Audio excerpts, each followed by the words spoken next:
നോക്കുമ്പോൾ ചാടിപ്പോയി എന്ന് പറഞ്ഞ പോലെ ഇവിടെ വന്ന് പെട്ടുപോയോ? ഈ പറഞ്ഞതൊക്കെ അവിടെ നിൽക്കട്ടെ. ഇനി ഞാൻ അങ്ങ് പറയാൻ പോണ കാര്യം നിങ്ങൾ കേട്ടാൽ വലിയ ഇടങ്ങേറാണ്. പ്രത്യേകിച്ചും എന്റെ പ്രിയപ്പെട്ട ചെറുപ്പക്കാരോട് ഇനി ഞാൻ അങ്ങോട്ട് പറയാൻ പോകുന്ന കാര്യങ്ങൾ അല്ലാഹു സുബ്ഹാനഹു വ തആലയെ സാക്ഷി നിർത്തി തിരുനബി സല്ലല്ലാഹു അലൈഹി വസല്ലമ തങ്ങളുടെ റൗളയിലേക്ക് 3 സ്വലാത്തും കൂടി എത്തിച്ചിട്ട് ഞാനിപ്പോ പറയും. ഇത് കേട്ടുപോയാൽ നിങ്ങൾക്കിത് ബാധ്യതയായി. 2 ചാൻസ് ഉണ്ട്. ഒന്നുകിൽ ഇത് കേൾക്കുന്നതിന് മുമ്പ് നിങ്ങൾക്ക് പോവാം, സുബഹി നിസ്കാരം അത് കളവാക്കണ്ട. 2 കേട്ടുപോയാൽ പിന്നെ ബാധ്യതയാണ്. നിസ്കാരം ജീവിതത്തിൽ ഒഴിവാക്കിയാൽ ഇനി പറയാൻ പോകുന്ന 15ഓളം വരുന്ന ശിക്ഷകൾ നിങ്ങൾക്ക് അനുഭവിക്കേണ്ടി വരും എന്ന ഹദീസാണ് ഇനി നാം ഉദ്ധരിക്കാൻ പോകുന്നത്. നിർബന്ധ നിസ്കാരങ്ങൾ ജീവിതത്തിൽ പാലിച്ചില്ലെങ്കിൽ അവന് നൽകാൻ പോകുന്ന ശിക്ഷകൾ എണ്ണിപ്പടിക്കാൻ പോവാണ്. ഇത് കേട്ടിട്ടും ഇത്രയും ശിക്ഷകൾ എനിക്കുണ്ടല്ലോ റബ്ബേ എന്ന് മനസ്സിലാക്കിയിട്ടും ഒരുവൻ നിസ്കാരം ജീവിതത്തിൽ നിലനിർത്തുവാൻ തയ്യാറായില്ലെങ്കിൽ അവന്റെ കാര്യത്തിൽ അല്ലാഹു തീരുമാനമെടുത്തിട്ടുണ്ട് എന്നാണ് നമുക്ക് മനസ്സിലാക്കാനുള്ളത്. അതുകൊണ്ട് ഇത് പാലിക്കുമെന്ന് ഉറപ്പുള്ള ആളുകൾ മാത്രമേ ഇത് കേൾക്കാവൂ. രക്ഷപ്പെടാൻ വേറെ വകുപ്പില്ല. കേട്ടുപോയി. തിരുനബി സല്ലല്ലാഹു അലൈഹി വസല്ലമ തങ്ങൾ പഠിപ്പിച്ച ഹദീസുകൾ വെച്ചുകൊണ്ടുള്ള താക്കീതുകൾ നാം പഠിക്കാൻ പോവാണ്. നിസ്കാരം ജീവിതത്തിൽ നിലനിർത്താത്ത ഒരു മനുഷ്യനെ സംബന്ധിച്ചിടത്തോളം റബ്ബ് സുബ്ഹാനഹു വ തആല 15 ശിക്ഷകൾ അവന് കൊടുക്കും. നിസ്കരിക്കാത്തവനുള്ള ശിക്ഷകൾ 15 എണ്ണം. അതിൽ 6 എണ്ണം ഇഹലോകത്ത് വെച്ച്, ഈ ലോകത്ത് വെച്ച് തന്നെ കിട്ടും. 3 എണ്ണം മരിക്കുന്ന സമയത്ത്, പിന്നെ 3 എണ്ണം ഖബറിന്റെ ഉള്ളിൽ, അവസാനത്തെ 3 എണ്ണം വിധി നിർണായക ദിവസം നാഥനുമായി കണ്ടുമുട്ടുമ്പോൾ. നിസ്കരിക്കാത്തവനുള്ള ശിക്ഷകൾ ഒരു ഘട്ടത്തിലും ഇല്ലാതാവുന്നില്ല. ഈ 4 ഘട്ടങ്ങളിലും അവൻ ശിക്ഷ അനുഭവിക്കണം. നിസ്കാരം ജീവിതത്തിൽ നിലനിർത്താത്തവന്റെ ഇഹലോകത്തുള്ള 6 ശിക്ഷകൾ എന്റെ പ്രിയപ്പെട്ടവർ കേട്ടോ. 1, റബ്ബ് സുബ്ഹാനഹു വ തആല അവന്റെ ആയുസ്സിന്റെ ബറക്കത്തിനെ എടുത്തുകളയും. ആയുസ്സിന്റെ ബറക്കത്തിനെ എടുത്തുകളയും. പറയുമ്പോൾ സംഭവം തീർന്ന്. കൂലങ്കഷമായി ചിന്തിക്കണം. ചില ആളുകളെ പറ്റി പറയുമ്പോൾ നമുക്കറിയാം, ഞാൻ ഇത്രയും കാലം ഇവിടെ ജീവിച്ചു, എന്റെ കണക്ക് നോക്കുമ്പോൾ നഷ്ടമാണ്. മക്കൾക്ക് വേണ്ടി ജീവിച്ചു, ഭാര്യയ്ക്ക് വേണ്ടി ജീവിച്ചു, അതുണ്ടാക്കി ഇതുണ്ടാക്കി, എനിക്ക് സ്വന്തമായി ഞാനൊരു ചെരുപ്പ് പോലും മേടിച്ചിട്ടില്ല എന്നിത്യാദിയുള്ള ഒരുപാട് പരിവേദനങ്ങൾ പറയുന്ന പല ആളുകളും ഉണ്ട്. നിസ്കാരം ജീവിതത്തിൽ നിലനിർത്താത്തവനാണോ റബ്ബിന്റെ ശിക്ഷ ഇറങ്ങി തുടങ്ങിയെന്നാണ് മനസ്സിലാക്കേണ്ടത്. അല്ലാത്തവർക്ക് ഇതുണ്ടാവാറുണ്ട്, പക്ഷെ അതിന്റെ പ്രത്യേക പ്രതിഫലവും ഉണ്ട്. നിസ്കാരം നിലനിർത്താത്തത് കൊണ്ട് തിരിഞ്ഞു നോക്കുമ്പോൾ ജീവിച്ച കാലഘട്ടം മുഴുവനും നഷ്ടത്തിന്റെ പട്ടികയാണ് കൂടുതലെങ്കിൽ അതിന്റെ അർത്ഥം ജഗന്നിയന്താവായ റബ്ബിന്റെ ശിക്ഷ എന്നിൽ ഇറങ്ങി തുടങ്ങി. 1-ാം ഘട്ടമാണ് തിരിഞ്ഞു നോക്കുമ്പോൾ ആയുസ് മുഴുവനും നഷ്ടപ്പെട്ടതായി തോന്നുന്നത്. 1-ാമത്തെ ശിക്ഷ ഇതിറങ്ങി തുടങ്ങിയെന്ന് കണ്ടാൽ ഉടനെ വകഞ്ഞു മാറി രക്ഷപ്പെട്ട് റബ്ബിലേക്ക് ഖേദിച്ചു മടങ്ങൽ നിർബന്ധമാണ്. ഇത് മനസ്സിലാക്കാൻ നമുക്ക് പറ്റണം. ഇത് പറ്റാൻ വേണ്ടിയിട്ടാണ് ഇവിടെ ഇരിക്കുന്നത്. 2, അല്ലാഹു സുബ്ഹാനഹു വ തആല അവന്റെ ദുആഇനെ സ്വീകരിക്കുന്നതല്ല. പ്രാർത്ഥനകൾക്ക് ഉത്തരമില്ല. എന്ത് ചോദിച്ചാലും അല്ലാഹു കൊടുക്കില്ല നിസ്കരിക്കാത്തവൻ. 3, അല്ലാഹു സുബ്ഹാനഹു വ തആല അവന്റെ മുഖത്തു നിന്നും സജ്ജനങ്ങളുടെ ലക്ഷണത്തെ എടുത്തു മാറ്റും. സജ്ജനങ്ങളുടെ ലക്ഷണം മുഖത്തോട്ട് നോക്കിക്കഴിഞ്ഞാൽ ഒരു സ്വാലിഹായ മനുഷ്യനാണ് എന്ന് തോന്നില്ല. ആ മുഖത്തോട്ട് നോക്കിയാൽ നമുക്കറിയാം, സ്വാലിഹീങ്ങൾ തമ്മിൽ പരസ്പരം കണ്ടാൽ മുഖത്തോട് മുഖം നോക്കുമ്പോൾ അറിയാം മദീനയിൽ നിന്നൊരു കണക്ഷനാ. അറിയാണ്ട് കയ്യങ്ങ പിടിച്ചാൽ കെട്ടിപ്പിടിച്ചു പോകും. ഒരു സന്തോഷമാണ്. സ്വാലിഹീങ്ങൾക്ക് പരസ്പരം അറിയാൻ പറ്റും. സ്വാലിഹീങ്ങളിൽ പെട്ടൊരു മനുഷ്യനാണെന്ന് തോന്നാത്ത രീതിയിൽ ആ മുഖത്തു നിന്നും ആ പ്രകാശത്തെ അള്ളാഹു എടുത്തു മാറ്റുകയാണ്. കണ്ടാ പറയൂല. 4, he will be detested by all creatures on earth. ഭൂമിയിലുള്ള എല്ലാ ജീവജാലങ്ങളും അവനെ ശപിക്കും. ഭൂമിയിലുള്ള സകല ജീവജാലങ്ങളും അവനെ ശപിച്ചുകൊണ്ടിരിക്കും. ശാസ്ത്രീയമായി തെളിയിക്കാൻ പറ്റും. കല്ലും മണ്ണും ചെടികളും പക്ഷികളും മൃഗങ്ങളും കോഴിയും കാക്കയും പൂച്ചയും പട്ടിയും പശുവും നടക്കുന്ന വഴിയിൽ വൃത്തികെട്ടവൻ, അള്ളാഹുവിന്റെ ശിക്ഷയ്ക്ക് പാത്രീഭൂതനായവൻ, മെനകെട്ടവൻ, നിസ്കരിക്കാത്തവൻ എന്നൊക്കെ പറഞ്ഞുകൊണ്ടിരിക്കുന്നുണ്ടാകും. കല്ല് സംസാരിക്കുമെന്ന് തെളിയിക്കാൻ പറ്റും. ശാസ്ത്രമാണ്. കല്ലിന്റെ ഉള്ളിലുള്ള അടിസ്ഥാന കണികയായ ആറ്റത്തിന്റെ ഉള്ളിൽ ന്യൂട്രോണുകളും പ്രോട്ടോണുകളും ഉണ്ട്. അവയ്ക്ക് ചുറ്റും ഇലക്ട്രോണുകൾ കറങ്ങിക്കൊണ്ടിരിക്കുകയാണ്. ഇലക്ട്രോണുകളുടെ കറക്കത്തിൽ ഒരു മർമ്മരമുണ്ട്. ഓരോ സമയത്തും ഈ മർമ്മരത്തിൽ വ്യത്യാസമുണ്ട്. അത് അവരുടെ തസ്ബീഹാണ്. നിസ്കരിക്കാത്തവൻ അടുത്തോട്ട് പോകുമ്പോൾ തസ്ബീഹിൽ വ്യത്യാസപ്പെടും. നിർത്തിയിട്ട് അവർ പറയും റബ്ബിന്റെ ശിക്ഷയ്ക്ക് പാത്രീഭൂതനായവൻ, നിസ്കരിക്കാത്തവൻ, വൃത്തികെട്ടവൻ.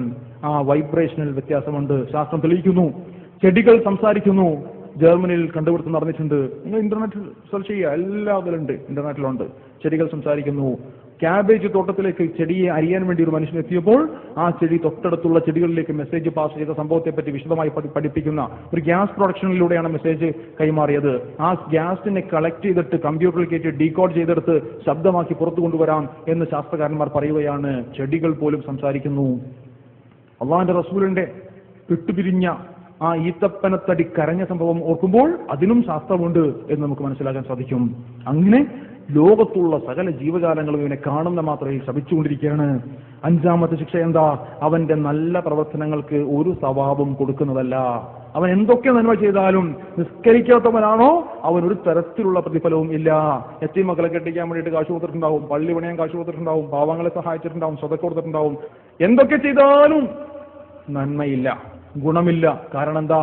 നിസ്കരിക്കുന്നില്ല എന്നതാണ് കാരണം. എന്തിനേറെ പറയുന്നു, ഞാൻ വളരെ അടുത്ത് ഒരു പുതിയ വിഷയം പഠിക്കാൻ വേണ്ടി അവയവദാനത്തിന്റെ ഇസ്ലാമിക മാനം ഇതിനെപ്പറ്റി ഒന്ന് പഠിക്കാൻ വേണ്ടിയിട്ട് ഞാൻ ചില ഗ്രന്ഥങ്ങൾ പരതിയപ്പോൾ നിസ്കരിക്കാത്തവനാണെങ്കിൽ, നിസ്കാരം ഒഴിവാക്കിയവനാണെങ്കിൽ അങ്ങനെ പ്രത്യേകിച്ച് പ്രാധാന്യമൊന്നുമില്ല, ഏത് അവയവം വേണമെങ്കിൽ എടുത്തോളാം, അവന്റെ അവയവമൊക്കെ വേണമെങ്കിൽ എടുക്കാം. ചിന്തിച്ചു നോക്കി. നിസ്കരിക്കാത്ത ഒരു മുസ്ലിം ആണെങ്കിൽ അങ്ങനെ പ്രത്യേകിച്ച് പ്രാധാന്യമൊന്നും കൊടുക്കണ്ട, ഏത് അവയവം എടുക്കാം എന്നൊക്കെ കർമ്മശാസ്ത്ര പണ്ഡിതന്മാർ എഴുതി വെച്ചിട്ടുണ്ട്. ഒരു അവയവത്തിനും വിലയില്ലാന്ന്. നിസ്കരിക്കാത്തവൻ വീട്ടിൽ വന്നപ്പോൾ പട്ടിക്ക് ഭക്ഷണം കൊടുത്ത പാത്രത്തിൽ ഭക്ഷണം കൊടുത്ത സംഭവത്തെ പറ്റി അറിയാലോ. മഹാനായ ഇമാം ഷാഫിഈ റഹ്മത്തുള്ളാഹി അലൈഹി തങ്ങളുടെ കുടുംബം അറിയാം. പല വിഷയങ്ങളിലൂടെ നാം കടന്നു പോകുമ്പോൾ ഒരു വിലയും കൽപ്പിക്കുന്നില്ല മതം നിസ്കരിക്കാത്തവന് എന്നാണ് നാം മനസ്സിലാക്കേണ്ടത്. അഞ്ചാമത്തെ ശിക്ഷ, അവന്റെ സൽക്കർമ്മങ്ങൾക്ക് പ്രതിഫലം ഇല്ല തന്നെ. ആറാമതായി മനസ്സിലാക്കുക, സജ്ജനങ്ങളുടെ ദുആയിൽ അവന് സ്ഥാനമില്ല. സജ്ജനങ്ങളുടെ ദുആയിൽ അവന് സ്ഥാനമില്ല. സജ്ജനങ്ങൾ അവനോട് ദുആയിരുന്നാലും ആ കൂട്ടത്തിൽ അവൻ പെടുന്നില്ല. അങ്ങനെ സ്വാലിഹീങ്ങൾക്ക് വേണ്ടിയിട്ട് പള്ളിയിൽ ഇമാമ് ദുആ ചെയ്യുമ്പോൾ, നമ്മുടെയൊക്കെ പ്രാർത്ഥനാ സദസ്സുകളിൽ സ്വാലിഹീങ്ങൾ ഉൾപ്പെടുത്തിക്കൊണ്ട് ദുആ ചെയ്യുമ്പോൾ അതിൽ നമുക്ക് സ്ഥാനം കിട്ടൂല. മനസ്സിലാക്കണം. സജ്ജനങ്ങൾ ദുആയിൽ പെടുന്നില്ല, കുടുങ്ങിപ്പോവാണ്. ഇഹലോകത്തുള്ള 6 ശിക്ഷകൾ എന്റെ പ്രിയപ്പെട്ടവർ കാണുന്നുണ്ടോ? 2 മരിക്കുന്ന സമയത്തുള്ള 3 ശിക്ഷകൾ. 1 അതിനിന്ദ്യനായി മരണപ്പെടും, അതിനിന്ദ്യനായി മരണപ്പെടും. 2 വിശന്നു മരിക്കും. 3 അതികഠിനമായ ദാഹത്താലായിരിക്കും അവൻ മരിക്കുക. അതികഠിനമായ ദാഹത്താലുള്ള മരണം. നിന്ദ്യനായി മരിക്കുക എന്ന് വെച്ചാൽ മരണത്തിന്റെ വേദന നാം കണ്ടു. അത് ഏറ്റവും എളുപ്പത്തിൽ ഞങ്ങൾ പിടിച്ച റൂഹാണ് നബിയെ, താങ്കളുടെ ശറഫാക്കപ്പെട്ട റൂഹ് എന്ന് മലക്കുകൾ പറഞ്ഞെങ്കിൽ, നിന്ദ്യനായിക്കൊണ്ട് ഒരു മനുഷ്യന്റെ റൂഹ് പിടിക്കുന്ന രംഗത്തെപ്പറ്റി എന്റെ പ്രിയപ്പെട്ടവർ ചിന്തിച്ചിട്ടുണ്ടോ? പിടിച്ചു വലിച്ചു കുടഞ്ഞങ്ങ റൂഹങ്ങ് പുറത്തേക്ക് എടുക്കുകയാണ്, നിന്ദ്യനാക്കിക്കൊണ്ട് ചവിട്ടി മാറ്റിയല്ലേ. നിസ്കരിക്കാത്തവൻ അതിനിന്ദ്യനായി മരണപ്പെടും. അല്ലാഹു കാത്തുരക്ഷിക്കുമാറാവട്ടെ. 2 വിശന്നു മരിക്കും. 3 അതിഗൗരവമുള്ള വിഷയമാ, ദാഹിച്ചു വലഞ്ഞായിരിക്കും അവൻ മരിക്കുക. ഉപമയുണ്ട്, കടലുകളിലെ വെള്ളം കുടിച്ചാലും പറ്റാത്ത ദാഹം. ഉപമ കണ്ടോ? കടലുകളിലെ വെള്ളം കുടിച്ചാലും പറ്റാത്ത ദാഹം. എന്ത് ദാഹമായിരിക്കും അത്? ചിന്തിക്കണം. നിങ്ങൾക്കറിയാമോ ലോകത്തേക്ക് വെച്ച് ഏറ്റവും ഭീകരമായ മരണം എന്താണെന്ന്? ആർക്കെങ്കിലും പറയാമോ? ലോകത്തേക്ക് വെച്ച് ഏറ്റവും ഭീകരമായ മരണം എന്താ? ശാസ്ത്രം വിധിയെഴുതുന്നു. എന്താണത്? ക്ലൂ കിട്ടിയ പിന്നെ സംഭവങ്ങൾ എളുപ്പ. ദാഹിച്ചു മരിക്കൽ. ശരിയാണ്. ഹൈഡ്രോഫോബിയ എന്ന കണ്ടീഷനെ പറ്റി കേട്ടിട്ടുണ്ടോ? പേപ്പട്ടി വിഷബാധയേറ്റുള്ള മരണമാണ് ഏറ്റവും ഭീകരമായ മരണമായിക്കൊണ്ട് ശാസ്ത്രം വിധിയെഴുതുന്നത്. എങ്ങനെയെന്നാൽ പേപ്പട്ടി വിഷബാധയേറ്റ ഒരു മനുഷ്യന്റെ ലക്ഷണം എന്താ? വെള്ളം കണ്ടാൽ പേടിക്കും. നമ്മളൊക്കെ പണ്ടേ അറിയാവുന്ന സംഭവം. പേപ്പട്ടി വിഷബാധ എന്തെങ്കിലും ഒരു ഗ്ലാസ് വെള്ളം ഇങ്ങനെ കാണിച്ചു കൊടുത്താൽ വെള്ളം കാണുമ്പോൾ പേടിക്കും. യഥാർത്ഥത്തിൽ എന്താ സംഭവം എന്നിട്ട് പ്രിയപ്പെട്ടവർക്ക് അറിയോ? പേപ്പട്ടി വിഷബാധ ഏറ്റാൽ റാബീസ് വൈറസ് അവന്റെ ശരീരത്തിൽ പ്രവേശിച്ചാൽ അത് സ്പൈനൽ ഫ്ലൂയിഡിലേക്ക്, നട്ടെല്ലിന്റെ ചുറ്റുമുള്ള വെള്ളം, നട്ടെല്ലൂത്തി വെള്ളമെടുക്കാന്ന് കേട്ടിട്ടില്ലേ, ആ വെള്ളത്തിലേക്ക് ഈ വൈറസ് എന്ന് ബാധിച്ചാൽ പിന്നെ അവന്റെ താടിയെല്ലും നാവും തൊണ്ടയുമായി ബന്ധപ്പെട്ട നെർവുകൾ, നാഡികൾ പണിമുടക്കുകയാണ്, തളർന്നു പോവാണ്.